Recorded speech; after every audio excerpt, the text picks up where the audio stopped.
Greetings and welcome to Sunoco LP's second quarter 2025 earnings conference call. At this time, all participants are on a listen-only mode. A question-and-answer session will follow the formal presentation. If anyone should require operator assistance during the conference, please press star zero on your telephone keypad. As a reminder, this conference is being recorded. I would now like to turn the conference over to your host, Mr. Scott Grischow. Thank you. You may begin. Thank you and good morning, everyone. On the call with me this morning are Joe Kim, Sunoco LP's President and Chief Executive Officer, Karl Fails, Chief Operating Officer, Austin Harkness, Chief Commercial Officer, Brian Hand, Chief Sales Officer, and Dylan Bramhall, Chief Financial Officer. Today's call will contain forward-looking statements.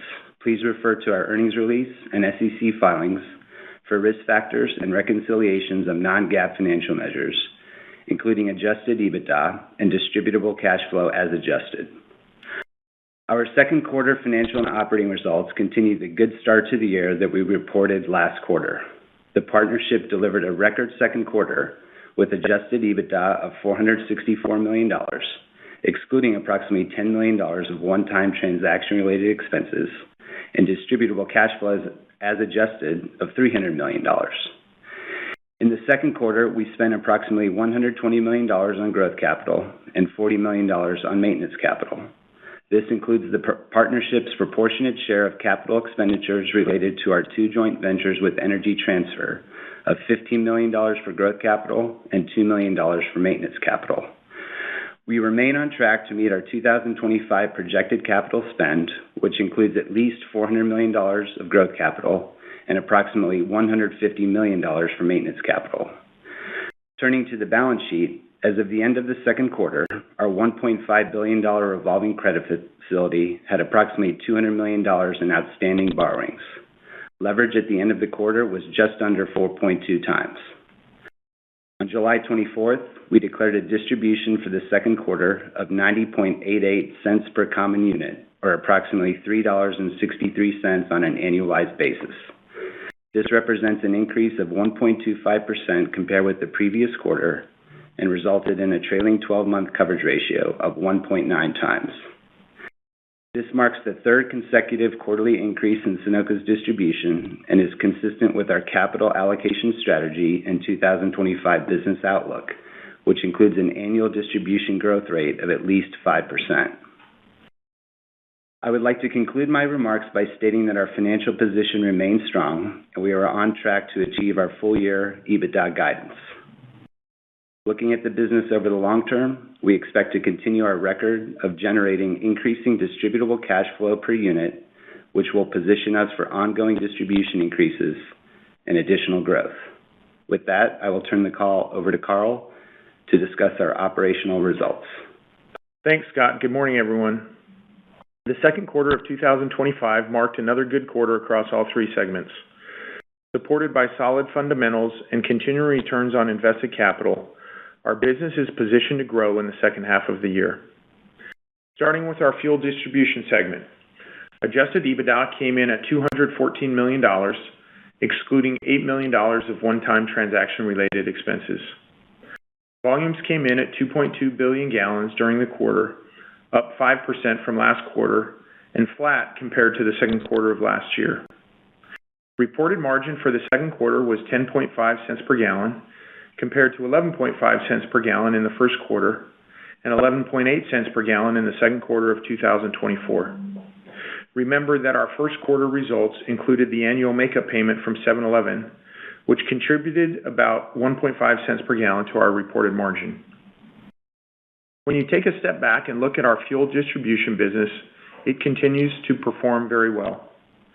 Over the last 12 to 18 months, there have been changes to our portfolio which reduced our reported CPG margin, including the sale of our West Texas assets last spring and the reclassification of transmix processing margin under our new segment reporting structure we introduced last year. In addition, there are always quarter-to-quarter fluctuations and overall flat volumes in the market. But year after year, we have consistently grown our volume and fuel profit dollars by delivering on gross profit optimization strategies and deploying capital effectively. This year is no exception, as we expect our accretive investments in this segment to yield increased volume and EBITDA in the back half of the year and to support another record year in the segment. In our pipeline system segment, adjusted EBITDA for the quarter was $177 million compared to $172 million for the first quarter and $111 million for the second quarter of last year, all excluding transaction-related expenses. Segment throughput was 1.2 million barrels per day compared to 1.3 million barrels per day in the first quarter. Overall, we continued to see solid demand across our system despite macro volatility with some minor impacts from planned turnaround activity on our crude system. Gross profit was up with positive support from longer haul tariffs in a few areas, strong blending margins, and overall strong agricultural demand in the Midwest. Turning to our terminal segment, we delivered adjusted EBITDA of $73 million, excluding $2 million of one-time transaction-related expenses, compared to $66 million in the first quarter and $43 million in the second quarter of last year, all excluding transaction-related expenses. Segment throughput was 692,000 barrels per day, up from 620,000 barrels per day in the first quarter and 638,000 barrels per day in the second quarter of last year. The second quarter results benefited from strong throughput growth and good performance in our transmix business.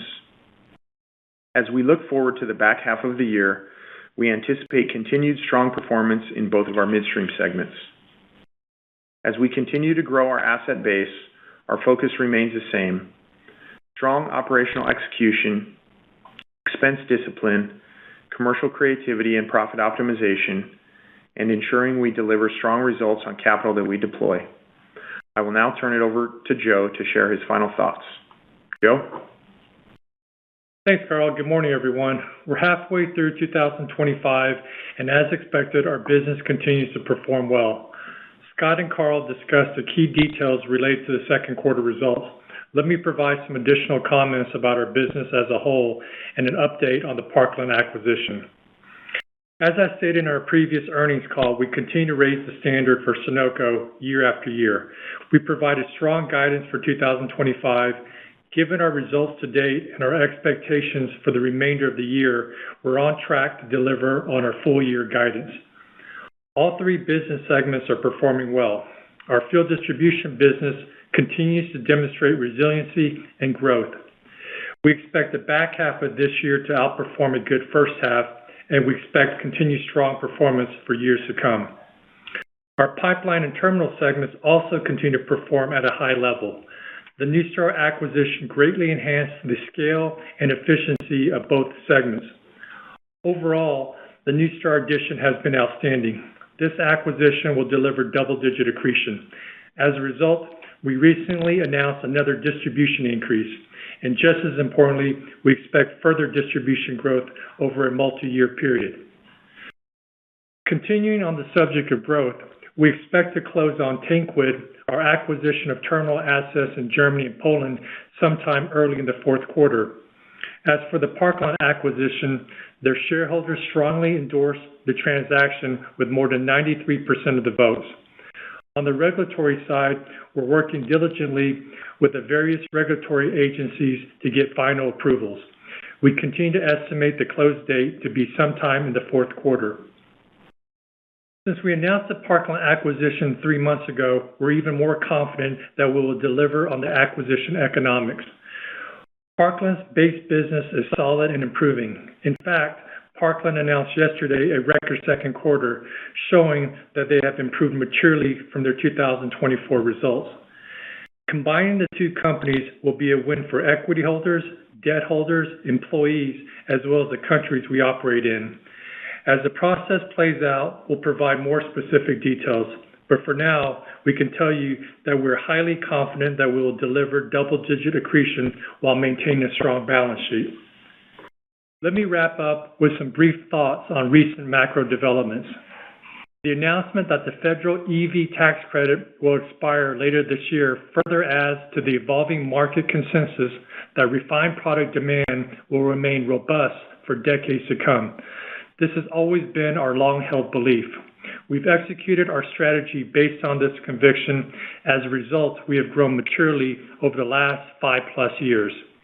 Our industry-leading refined product short in key markets throughout the Western Hemisphere positions us to capitalize on continued resilient refined product demand.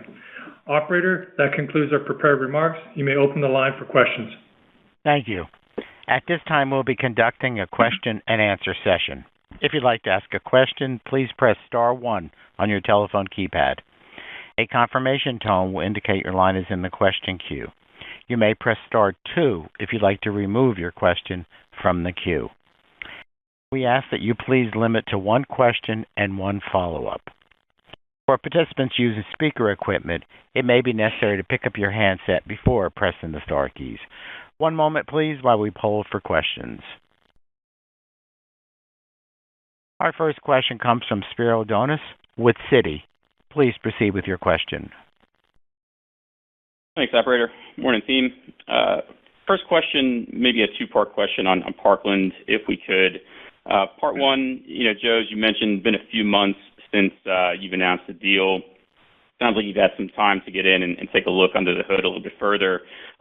So curious, maybe more specifically, how you're thinking about your initial synergy target at this point. And then there's also been some favorable movement on the tax side with the One Big Beautiful Bill. Curious, what does that do to your initial sort of 2-year tax-free window for that C Corp and the ability to pay that parity dividend? Hey, Spiro, it's Joe. Hey, I'll let Carl take the synergy question. Scott, why don't you follow up with the tax side?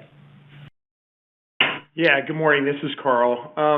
As far as synergies, as Joe mentioned in his prepared remarks, we're a few months in. The planning process on integration and kind of digging under the hood a little bit is going really well, and I'd say we feel as good or better about the acquisition in totality than we did when we announced it. With that being said, as Joe also mentioned, we're still in process on various regulatory reviews, and I think it's a little early for us to give more granularity or updates on synergies, but I will reiterate what we've said about the synergies in the past. First of all, we feel very confident in achieving the $250 million in synergies by year 3, and probably even more importantly, getting back to our long-term leverage target of 4 times within 12 to 18 months. And really, the double-digit accretion of the deal should help us deliver that. As far as the components of the synergy, whenever you put 2 big companies together like this, and then you overlay our discipline and track record on controlling expenses, there's clearly going to be expense opportunities that we find and deliver on. But then also, Joe mentioned in his remarks, we're going to have one of the largest refined product shorts in the Western Hemisphere, so that's going to provide a lot of opportunity on the commercial side. So here's what I'd say is, as we get closer to close and getting into next year, we will provide more updates on the timing of the synergies, as well as maybe a little more granularity on what will make those up. But as we sit here today, we feel very good on all aspects of the deal. And Spiro, on your second question regarding the cash taxes and the profile there for Suncorp, I think first off, it's helpful to provide some context for how that 2-year equivalency period was established. This was a feature of the transaction that was included at Parkland's request. It was an easy ask and one we were very comfortable granting. Setting all that aside, based on the long-term forecasting and tax planning work we did during diligence, we're confident that the Suncorp dividends will remain at parity with Sunoco LP distributions well past the 2-year period. Additionally, as you mentioned, elements of the recent budget bill, like the permanent extension of bonus depreciation and the restoration of higher business interest expense limits, will also help minimize cash tax leakage at Suncorp, while also lowering cash taxes at Sun LP moving forward. And I think the fact that we will continue our focus on growth, both organically and through acquisitions, which with that brings additional opportunities to further manage future cash tax drag. Great. That's all helpful color. Thanks for that, gentlemen. Second one, maybe just switching gears a bit back to fuel margins within that fuels distribution segment. To your point, when you sort of exclude the make-whole payments, you did have a sequential increase in 2Q versus 1Q. And I guess as you look forward, it sounds like you guys are pretty confident in the back half of the year. So curious if you could just give us your expectations around fuel margin into the back half and as we head into 2026. Yeah. Hey, good morning, Spiro. This is Austin. Happy to share some commentary on both our reported numbers and kind of the overall broader margin environment as we see it. I'll start by just reminding folks, we manage for fuel profit and EBITDA when we manage the business versus solving for a particular number with volume or CPG independently. That said, as it relates to our reported numbers, I would just go back to some of Carl's prepared remarks and some of the commentary that we've shared in the past. There's two higher margin businesses that I think it's important to remember are no longer included in our segment's reported numbers. The first, obviously, following the New Star transaction, we moved the Transmix business into the terminal segment. And then the second was the sale of our West Texas retail business in the second quarter of last year. And so that said, while our reported CPG number has been reduced, the fundamentals in the macro environment remain bullish for margins overall, and that's really due to elevated break-evens remaining in place. And Spiro, I know you're familiar with this and know this, but I think for folks who might be newer to the story, it may be worth providing a little bit of context on what we're talking about when we mention elevated break-evens. Just quickly, the first thing to know is our industry is hyper-fragmented. The majority of sites are managed by single-unit owner-operators in our space. And so when you couple that with any exogenous shocks to the business, whether it's demand destruction like we saw in COVID, inflation, or flat price volatility, that has the impact of raising fuel margin break-even levels for all operators in the space. Now, that said, for those operators that have significant scale or a fundamental cost of goods sold advantage like Sunoco, it actually creates a bullish margin environment. And so as we think about the margin environment that we're in today and what we see going forward, two of those three elements remain in place from our view. So flat price volatility, just starting there. If you look longitudinally at, daily RBOB or ULSD movements, volatility has only increased post-COVID. And so we think that that's going to be a feature that remains in place for the foreseeable future. And then separately with recession or with inflation, it's important to remember that when inflation is in place, it has the impact of increasing key line items in all operators' P&Ls. And even when it abates, the effects can be long-lasting, and prices and costs tend to be sticky downward, particularly if you think about things like labor. So with all that said, regardless of how our portfolio evolves, we're going to continue to take advantage of and leverage our significant scale, our supply chain optionality, our cost of goods sold advantage to create asymmetrical upside in flat price volatility environments and minimize the downside risk and exposure that we have.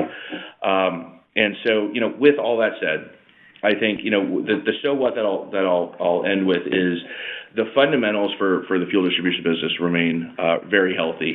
And we're on track for a very strong second half of the year on the heels of some organic and roll-up M&A investments that we made in the first half of this year that I think you're going to see are going to drive noticeable volume growth at healthy margins and ultimately results in year-over-year EBITDA growth for the segment, despite the fact that we don't benefit from the aforementioned businesses no longer being in our reported numbers in 25. Very helpful, Austin. I'll leave it there for today. Thank you, gentlemen. Our next question comes from Justin Jenkins with Raymond James. Please proceed with your question. Great, thanks. If I could, just wanted to start maybe by following up on Spiro's first question. Is there a point in time estimate or maybe a range of years you have now for dividend equivalents at Suncorp? And then I guess as we get closer to the deal, how are you thinking about terming out the financing for the cash part of the Parkland deal? Yeah, Justin, this is Scott. Look, I think I already mentioned on how the 2-year equivalency period was established. And past that, I just stick to the remarks I made earlier. We're confident that equivalency period can continue past the 2-year mark, just based on our tax planning, some of the favorable legislation that's hit the market this year, as well as the fact that we're going to continue to use Sunsea and Sunoco LP as growth vehicles. With respect to the transaction financing process, the plan still is to fund the $2.7 billion of cash consideration through a combination of senior notes and preferred equity. I think we've shown a proven ability to be opportunistic with our capital markets activity in the past, whether for refinancing efforts or to fund new capital for acquisitions. The current backdrop in the credit markets is positive right now. And so I think given that and where we are in the process with respect to the line of sight on closing sometime in the fourth quarter, we're actively monitoring the markets and we'll be pragmatic on how and when the appropriate time is to access them. Great. That's helpful, Scott.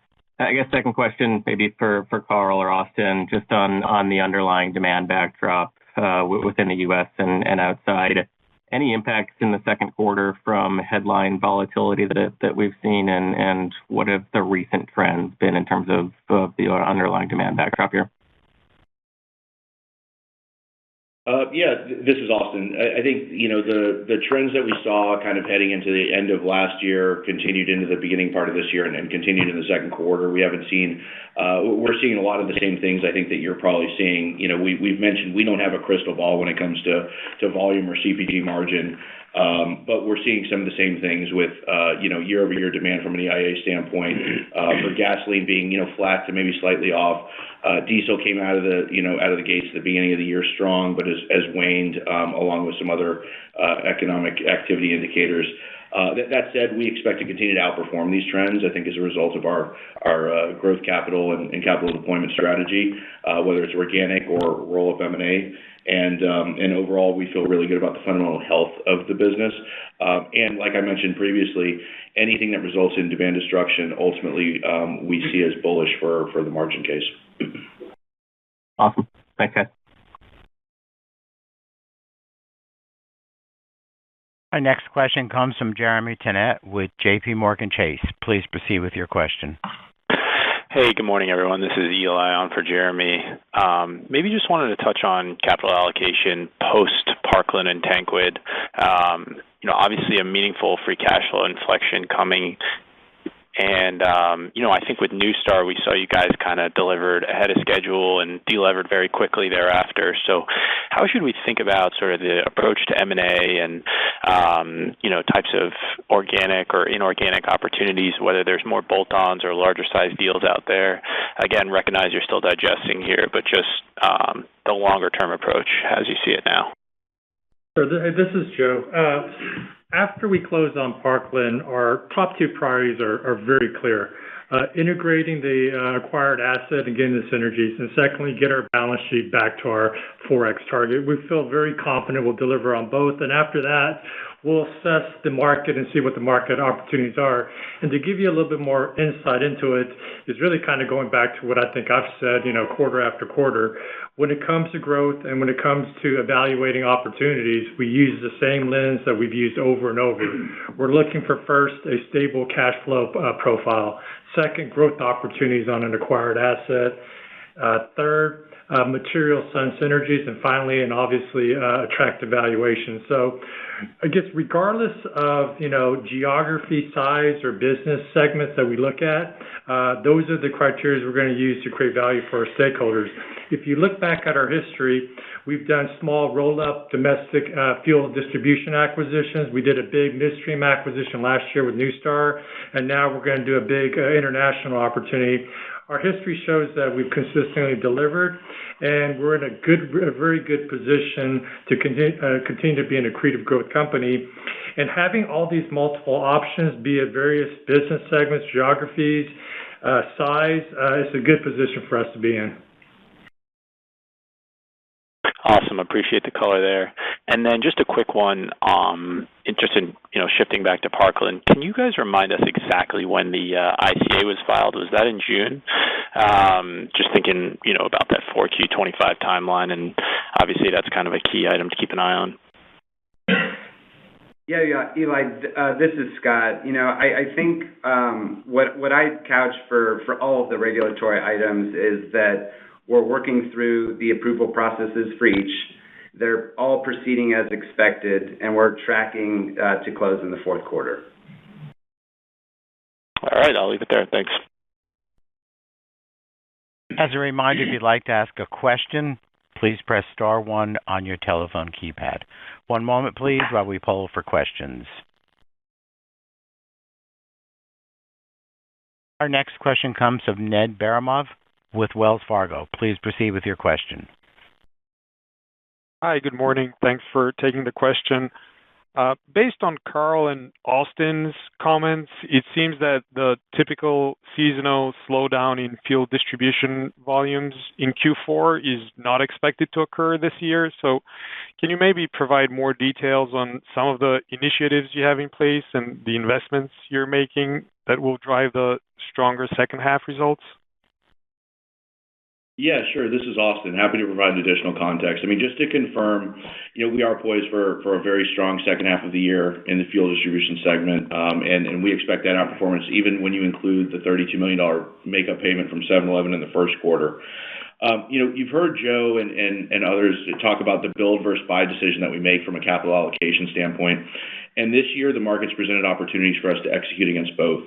So we've made organic investments that allow us to grow and expand our footprint, particularly in and around waterborne markets, where we can leverage our scale and supply chain optionality.